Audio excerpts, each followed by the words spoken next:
சார்பாக நீர்மோர் பந்தல் திறப்பு. கோவையில் வெயிலின் தாக்கம் அதிகமாக இருப்பதால் பாஜக இளைஞர் அணி ரத்தினபுரி மண்டலம் சார்பாக சங்கனூர் பகுதியில் மாவட்ட தலைவர் ரமேஷ்குமார் தலைமையில் நீர்மோர் பந்தல் திறக்கப்பட்டது. இதில் நீர்மோர், தர்பூசணி போன்ற பழ வகைகள் அனைத்தும் பொதுமக்களுக்கு விநியோகம் செய்யப்பட்டது.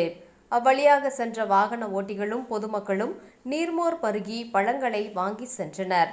விழாவினை தொடர்ந்து 1980 ஏப்ரல் 6ஆம் தேதி உருவான தினத்தை ஒட்டி கொடியேற்றும் விழா நடைபெற்றது.